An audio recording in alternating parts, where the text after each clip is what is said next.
Hello everyone, welcome to little world. So recently আমার love bird যে সে ডিম দিয়েছে। তো আজকের টপিক এগ ক্যান্ডেলিং স্টেজেস। এটা আমার tamed bird team. So recently ডিম দিয়েছে। তো আমি ক্যান্ডেলিং করে কি করে চেক করেছি সেই ডিমগুলো ফার্টাইল আর ইনফার্টাইল সেটাই আপনাদের সাথে শেয়ার করবো। Stay tune and video skip করবেন না। আচ্ছা, আমি আগেই বলে দিই, আর টিম এখনও অ্যাডাল্ট নয়, সো দ্যাটস ওয়াই আমি ওদেরকে ব্রিডিংয়ের জন্য কোনো হাড়ি দেইনি। বাট ওরা এইরকম নিজেরাই ব্রিডিং করে খাঁচার মধ্যে ডিম পেড়ে দিয়েছিল। লাভার্সের মধ্যে এটা খুব মাঝে মাঝে দেখাই যায়, মিরাকল হয়ে যায় যে ওরা এরকম হাড়ি ছাড়াই ব্রিডিং করে নেয়। দেন দুদিন পরে ওরা দুটো ডিম পাড়ে। তারপরে ওরা আবার ফিফথের মাথায় তখন আমি চেক করি, তখন দেখি ওরা 3টা ডিম পেড়েছে। তারপরে আমি এই ক্যান্ডেলিং স্টেজে স্টার্ট করি। আপনারা চাইলে ফোনের ফ্ল্যাশ বা টর্চ দিয়েও এভাবে ক্যান্ডেলিং করতে পারেন। ফার্স্ট ডেতে আপনারা দেখতে পাবেন এরকম একটা এমব্রিও খুব সূক্ষ্মভাবে দেখা যাচ্ছে। ডে 3 বা 5 মাথা থেকে আপনারা এরকম ব্লাড ভেসেলস দেখতে স্টার্ট করবেন। 4টা দেওয়া আছে, আপনারা এখানে লক্ষ্য করতে পারবেন।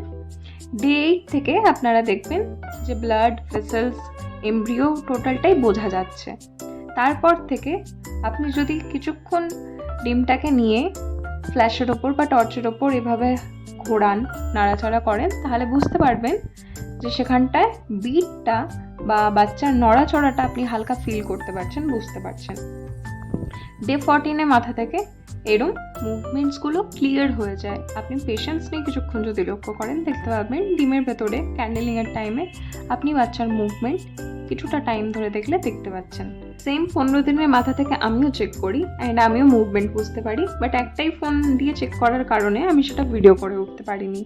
অ্যান্ড এই যে এরম 4টা, যত দিন যাবে এভাবে ভেতরটা আরও ডার্ক, আরও বেশি আপনি বুঝতে পারবেন যে প্রপারলি গ্রোথ হচ্ছে।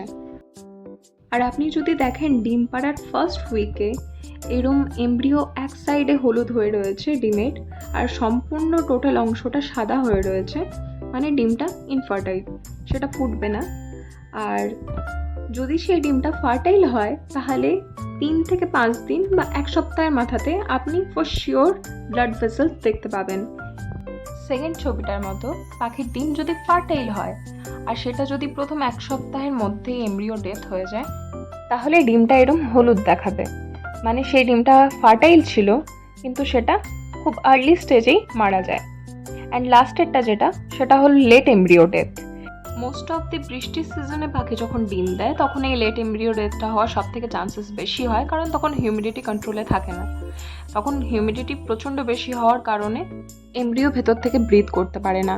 ঠিক লাস্ট টাইমে যখন ডিমটা ফুটবে তার কিছুদিন আগে এই স্টেজটা হয়, তখন এটাকে লেট এমব্রিও ডেথ বলে।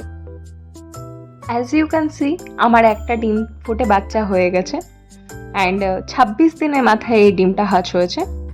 ডিম অ্যাকচুয়ালি ডিমটা মে মাসে পেরেছিল, সো দ্যাটস ওয়াই আমার খুব টেনশন ছিল যে হিউমিডিটি এক্সেসিভ হওয়ার কারণে আমি একটা টাইম যখন হিউমিডিটি চেক করতাম তখন 80-90 এইরকম অ্যাবনর্মাল হিউমিডিটি থাকতো, যার জন্য আমার খুব চিন্তা ছিল যে বাচ্চাগুলো ব্রিথ করতে পারবে না। বাট ফর্চুনেটলি একটা বাচ্চা সেখান থেকে বেঁচে যায়। বৃষ্টির সিজনে এটাই একটা ভীষণ প্রবলেম, হিউমিডিটি কন্ট্রোলে থাকে না। 55-এর নিচে থাকলে বা 68-70-র ওপর থাকলে তখন খুব রিস্ক হয়ে যায় বাচ্চার পক্ষে ব্রিথ করা। তার ফলস্বরূপ আমার একটা পাখির বাচ্চা হাচ হলেও বাকি দুটো ডিম ডেড ইন শেল হয়ে যায়। অ্যান্ড আমি লাস্ট 22 ডেজের মাথায় যখন চেক করি তখন দেখি এদের লেট এমব্রিও ডেথ হয়ে গেছে।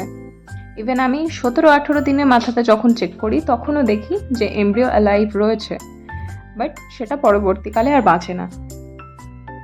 এই যে বাচ্চাটার এখন 4 দিন বয়স, সে যথেষ্ট হেলদি রয়েছে অ্যান্ড ফার্স্ট টাইম প্যারেন্ট হিসেবে তার মা বাবা খুব ভালো দেখাশোনা করছে, যেটা আনএক্সপেক্টেড ছিল।